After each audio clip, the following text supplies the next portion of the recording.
¿Qué tal? ¿Cómo están? Bienvenidos, familia Inmunotech, a esta sesión en la cual vamos a hablar sobre un tema muy interesante. Estamos comenzando la temporada invernal en diferentes regiones. Comienzan las bajas temperaturas y nos interesa mucho hablar sobre el resfriado común, la influenza y el coronavirus y su relación con el glutatión. Y para ello tenemos a una persona maravillosa, un profesional muy destacado, con un currículo muy impresionante, que nos va a hablar todo sobre este tema. Es el presidente del Consejo Asesor Científico de Inmunotech, es la autoridad número 1 del mundo en glutatión, médico acreditado en urgencias por la Universidad de Calgary, director del programa de licenciatura y director del programa de formación de residentes en medicina de urgencias en la Universidad McGill en Montreal, Canadá. También ha participado en la organización de diversos congresos internacionales de medicina en todo el mundo y como ponente ha contribuido a la formación de miles de médicos y estudiantes en el mundo. Ha formado parte de la junta directiva de muchas instituciones médicas y académicas dedicadas a la formulación de políticas y la formación profesional, y con frecuencia va a entrevistas de televisión, radio y redes sociales en todo el mundo para hablarnos específicamente sobre el glutatión y su relación con la salud y la enfermedad, así como muchos otros temas. Por favor, acompáñenme a dar la bienvenida al doctor Jimmy Gottman. Doctor, bienvenido. Muchas gracias, Hugo. Siempre es un placer tener estas llamadas contigo. Siempre son muy amenas y, como de costumbre, eres un gran anfitrión. No, gracias a usted por aceptar esta invitación. Es un gusto y un honor estar con usted. Tiene usted una gran trayectoria y mucho que compartir. Solo tenemos unos minutos para hablar de un tema que es muy extenso. Como sabe usted, en Canadá, al igual que en muchas otras regiones, la gente tiene que enfrentarse no solo a las bajas temperaturas, sino también a enfermedades estacionales como el resfriado común, la influenza, coronavirus, por supuesto. Entonces, ¿qué clase de síntomas podemos esperar de estas enfermedades? Bueno, podríamos comenzar por analizar lo que caracteriza a estos virus. Muchas de estas enfermedades se pueden complicar con neumonía, bronquitis o infecciones generalizadas que pongan en peligro la vida, que pueden llevar a la muerte, pero principalmente ocasionan lo que se llama infecciones de las vías respiratorias superiores. Las vías respiratorias superiores incluyen la garganta, los oídos, y la mayor parte de los síntomas se relacionan con esto. Dolor de garganta, escurrimiento nasal, tos, etc. Una infección sistémica puede provocar dolor, jaqueca, fatiga, escalofríos, incluso fiebre. Son síntomas que todos han experimentado muchas veces a lo largo de la vida, ¿verdad? Vaya que sí, creo que la mayor parte de nosotros estamos familiarizados con estos síntomas como personas, como papás, tenemos que enfrentarnos a ellos. Y sí, yo recuerdo todos y cada uno de esos síntomas. Afortunadamente no ha sido en fechas recientes. Puedo decir que me siento muy fuerte desde ese punto de vista, pero recuerdo ocasiones en mi vida en que he tenido que lidiar con todos esos síntomas. También quería preguntarle si hay alguna cifra sobre el número de infecciones de las vías respiratorias que sufrimos cada año, por ejemplo. En promedio, un adulto padece una infección de las vías respiratorias entre 2 y 4 veces al año. Los niños, por otra parte, tú como papá lo habrás visto, pueden enfermarse más seguido que eso. Se pueden enfermar quizá de 6 a 8 veces al año en promedio. Quizá se hayan dado cuenta de que se han contagiado con menos frecuencia de la gripa, el resfriado, en los últimos 2 años. Y esto no es casualidad. Esto es el resultado de todas las precauciones que hemos tomado para protegernos de la COVID-19. COVID-19. Distanciamiento social, aislarnos cuando estamos enfermos, el uso de cubrebocas, las medidas de higiene que ahora todos hemos adoptado. Esto ha provocado una disminución en la frecuencia de enfermedades como el resfriado común. Sí, no lo había pensado, pero ahora que lo menciona, pues sí, es lógico. Parece que tenemos al menos esa consecuencia positiva después de todo lo que pasamos en la pandemia. Desde ese punto de vista es algo positivo. Pero aún así necesitamos seguir enfrentando este tipo de enfermedades. Otra observación que tengo en lo personal es que hay algunas personas que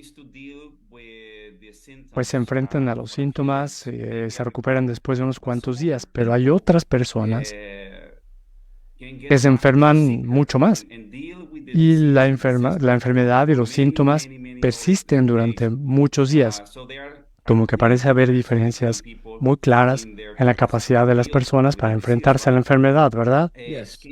Así es. ¿Nos puede contar un poco más acerca de esa observación? Bueno, de vez en cuando, como lo comentas, nos podemos enfermar de mayor gravedad. Bronquitis, neumonía, cuando las infecciones se propagan hasta las vías respiratorias inferiores, aumenta la posibilidad de una infección bacteriana, además de la infección viral. Y esto, en ese caso, pues amerita el uso de antibióticos.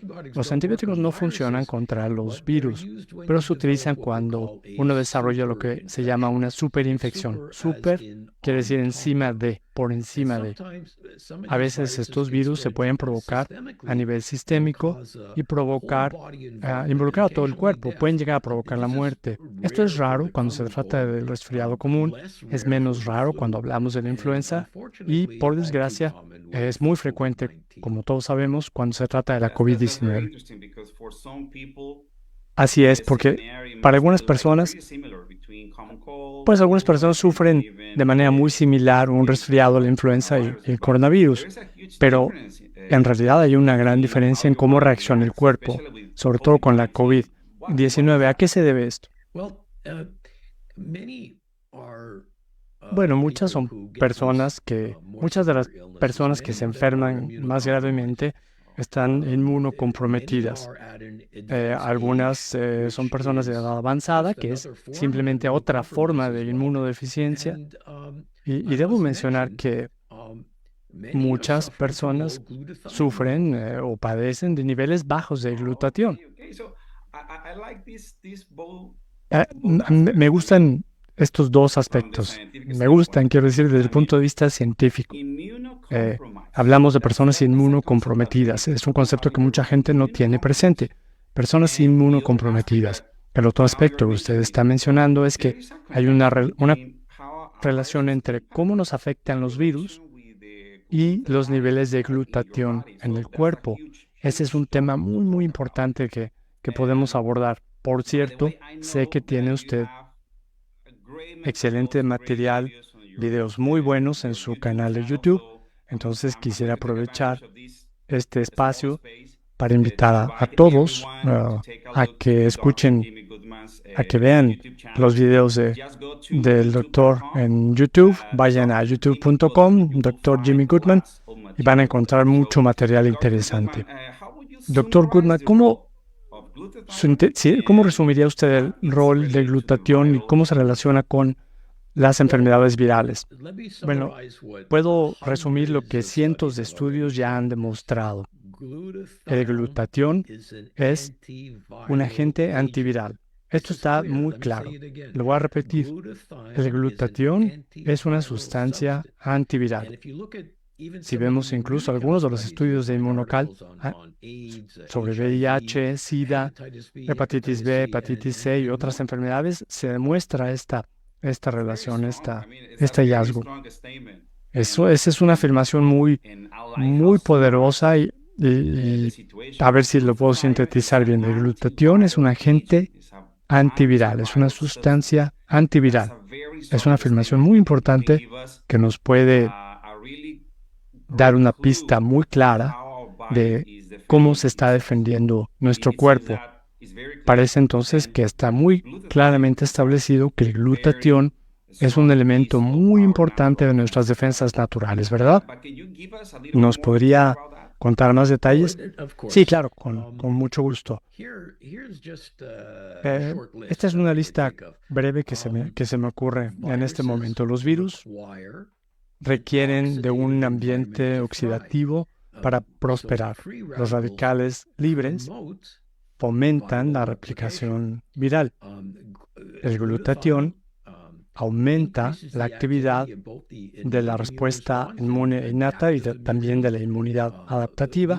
El glutatión aumenta la actividad de las células T, que son un grupo específico de linfocitos, y de las células asesinas naturales que están diseñadas para eliminar a los virus.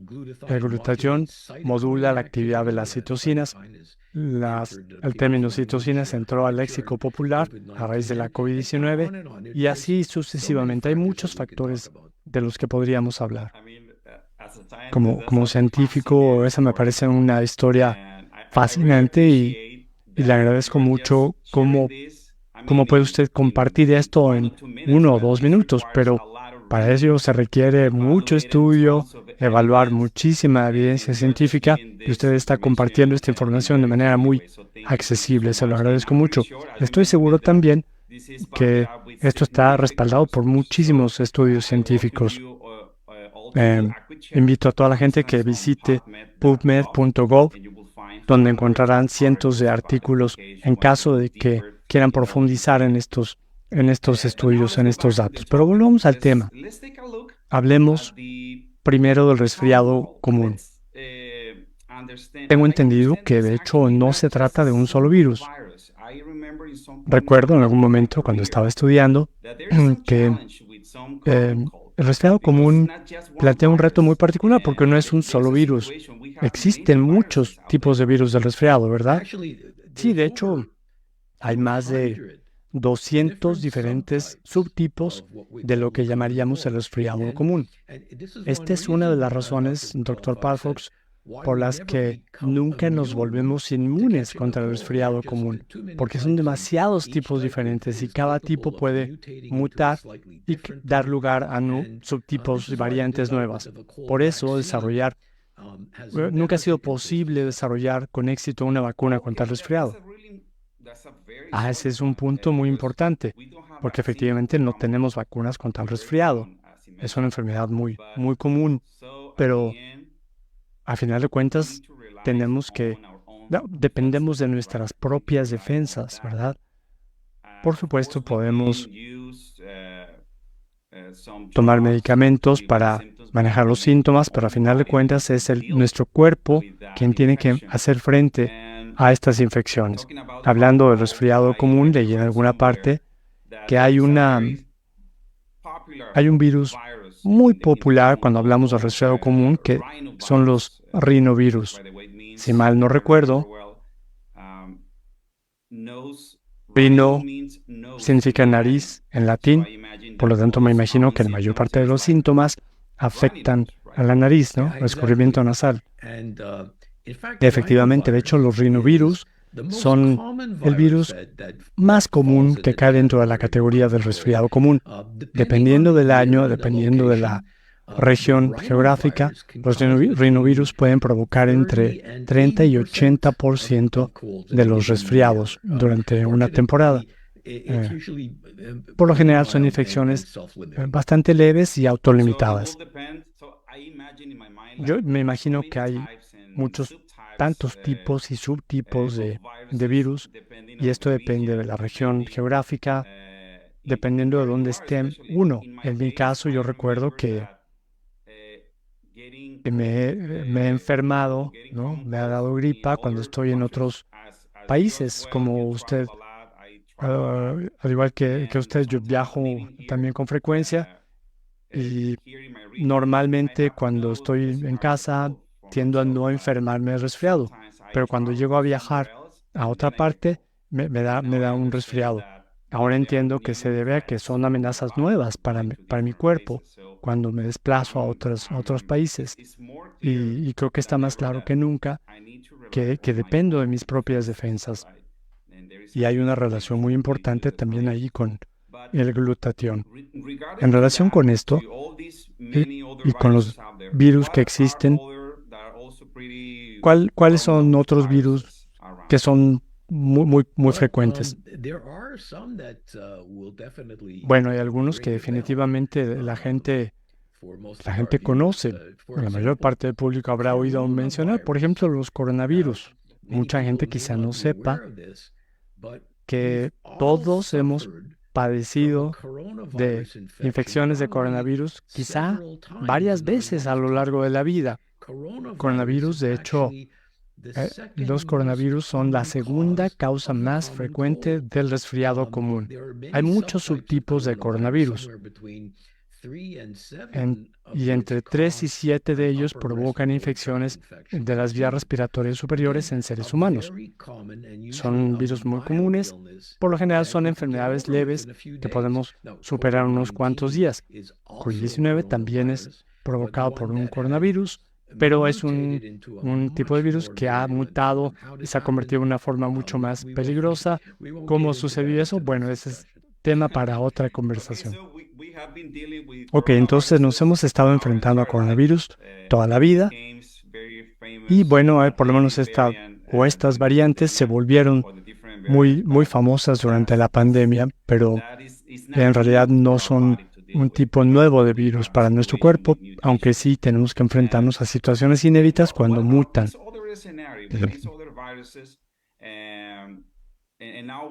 También estamos ahora entrando a la temporada de influenza. Hemos escuchado hablar de la influenza y cada año oímos hablar de la influenza. ¿Nos podría contar un poco lo que pasa con estos virus? Bueno, la influenza, como comenta usted, doctor, también es muy común. De hecho, la influenza representa entre el 10 y el 15% de las infecciones de vías respiratorias.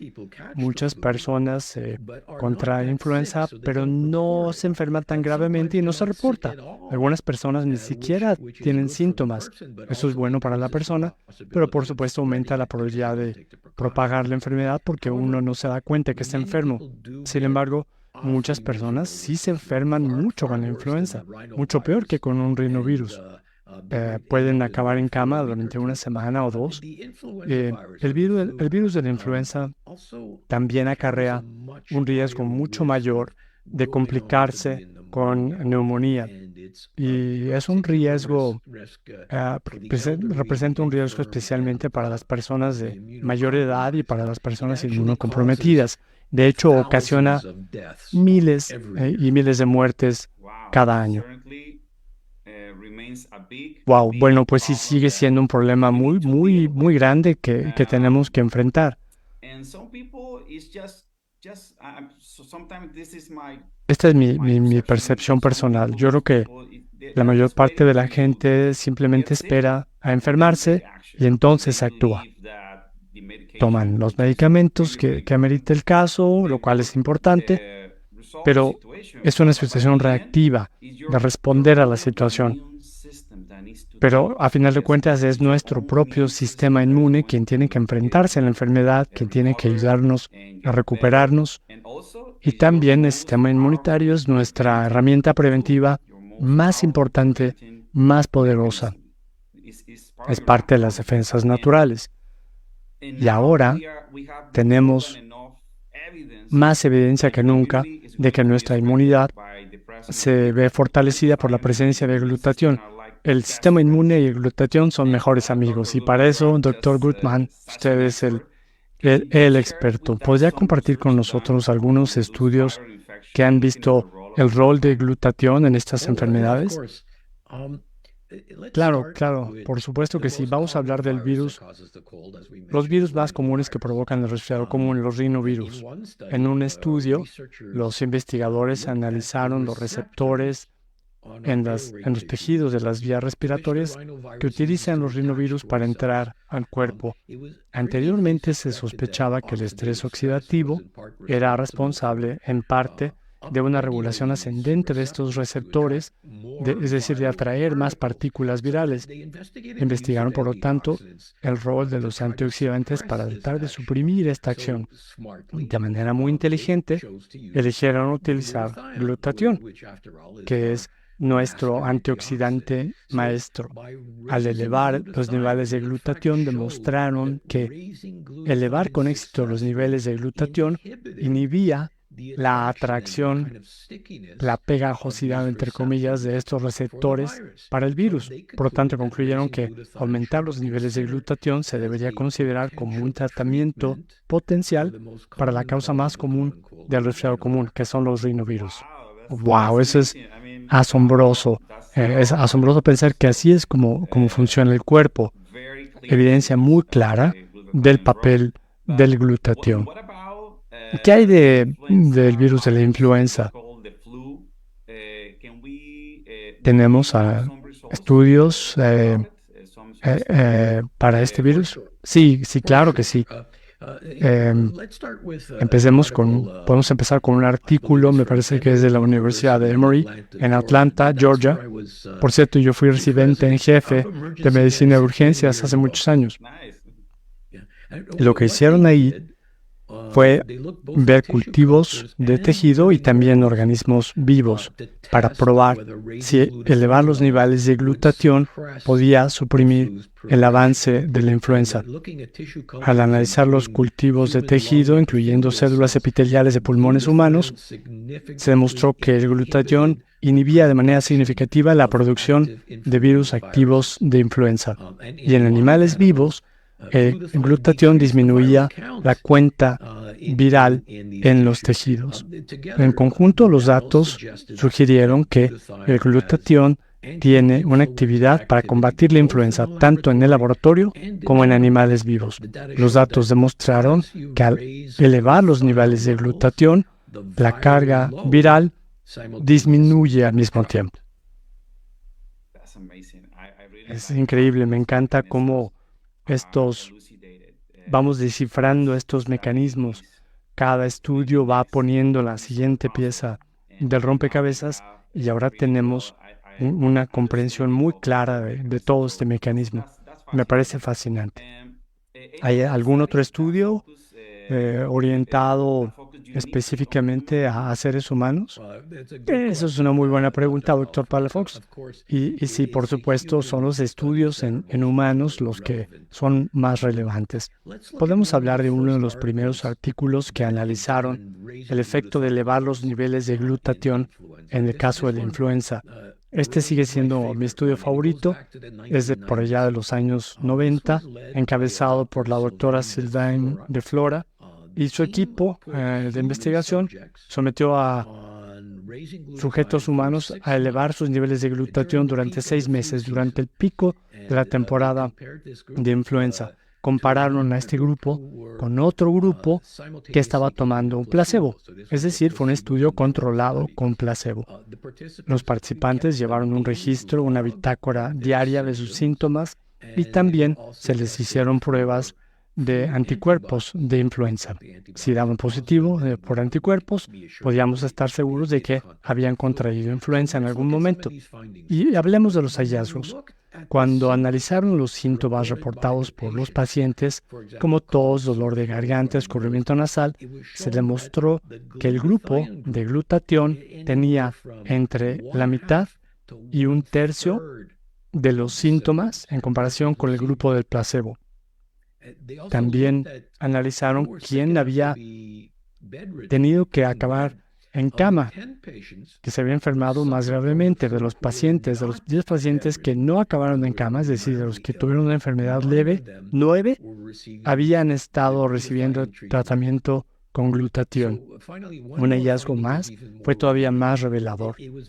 Tenía que ver con si el paciente daba positivo para anticuerpos de influenza.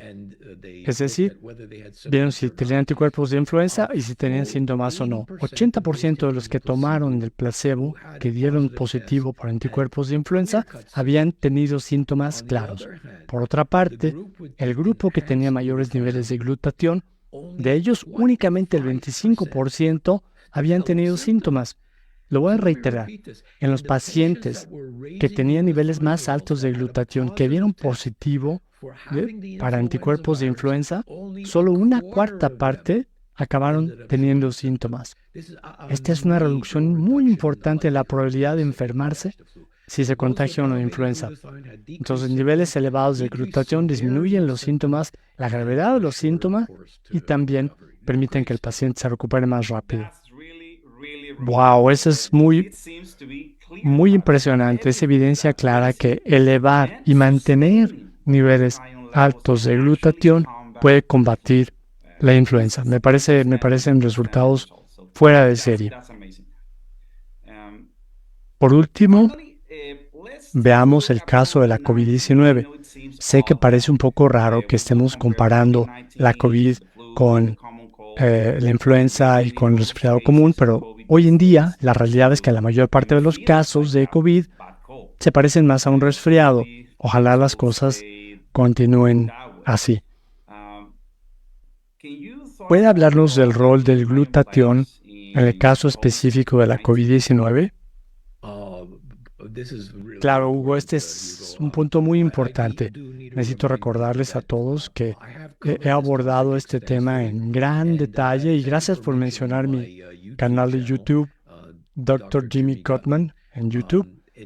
Hay algunos videos, algunas presentaciones específicamente sobre la relación entre la COVID-19 y el glutatión. Este es un tema que se está investigando a gran profundidad todavía hoy en día. Si van ustedes a pubmed.gov y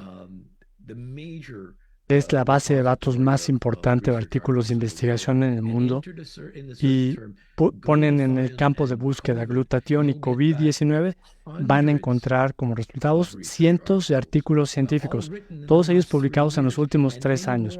Y hay muchos estudios más que vienen en camino que analizan la relación entre el glutatión y la COVID-19. Es una relación que está muy claramente identificada. Sí, definitivamente vienen más resultados en camino. ¿Podría compartir con nosotros algunos de estos hallazgos? Estoy seguro que hay muchos resultados, pero ¿puede compartir algunos de ellos con nosotros? Claro. Vamos a comentar algunos. Los niveles bajos de glutatión son un factor de riesgo para contraer COVID. La gente que tiene niveles más altos de glutatión tiene menos probabilidades de enfermarse. El tener niveles bajos de glutatión se correlaciona también con la severidad de la enfermedad. Es decir, entre más bajos estén los niveles de glutatión, más gravemente se va a enfermar uno de COVID. Al igual que con otras enfermedades virales, la COVID agota los niveles de glutatión y esto puede producir una espiral descendente en la enfermedad. El glutatión aumenta la inflamación en los pulmones. Los niveles de glutatión tienen una correlación inversa con el nivel de daño e inflamación en los pulmones. Gran parte de este daño e inflamación probablemente es ocasionada por la producción de moléculas a las que llamamos citocinas inflamatorias. Son mediadas por células inmunes específicas que se supone que deben combatir los virus, pero cuando se salen de control pueden también provocar daños en los tejidos de los pulmones. Esto incrementa el riesgo de que la gente sufra este término que la gente conoce de las tormentas de citocinas. Por lo tanto, el glutatión reduce los efectos de una tormenta de citocinas. Los padecimientos preexistentes para COVID grave, todos están relacionados con niveles bajos de glutatión. ¿Cuáles son algunos de estos padecimientos preexistentes? Si recuerdan ustedes, pues la edad avanzada, la diabetes, el tabaquismo. Todos estos padecimientos preexistentes tienen en común que son enfermedades en las cuales hay un agotamiento de los niveles de glutatión. Y lo que es más importante, doctor Palafox, es que los precursores de glutatión se han utilizado con éxito en estudios clínicos.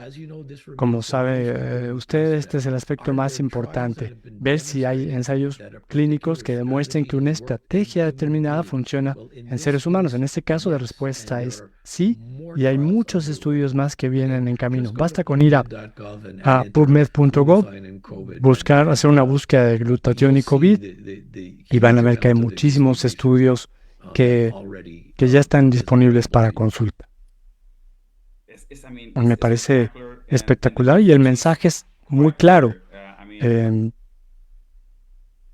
Si nuestros niveles de glutatión son bajos, uno está inmunocomprometido, ¿verdad? Y hay muchas razones por las que uno podría ver cómo se agotan sus niveles de glutatión, pero hay una relación entre la presencia de glutatión, la fortaleza del sistema inmunitario y qué otros recursos va a tener el cuerpo para hacer frente a estos virus. Me parece información muy importante que vale la pena compartir. Hay muchísima evidencia, podríamos, por supuesto, hablar de esto durante horas. Yo estoy gozando de esta charla y creo que, dado las desventajas despreciables de aumentar los niveles de glutatión y de los grandes beneficios potenciales, la decisión es muy sencilla. Todos sabemos cuál es la manera más segura comprobada de aumentar nuestros niveles de glutatión, demostrada con muchísimos estudios, y es inmunocal. Aumentar los niveles de glutatión se debería agregar a las maneras de prevenir estas enfermedades, de estar protegidos durante la temporada invernal, durante la temporada de influenza, y posiblemente también como tratamiento para estas enfermedades. Debo mencionar también que otra estrategia que se debe considerar para mejorar nuestras defensas, las defensas del sistema inmunitario durante esta temporada del año, es considerar el uso de Immunotec Omega Gen 5. Es una combinación, por supuesto, es una combinación de omega 3, pero también coenzima CoQ10, cúrcuma, piperina y vitamina E.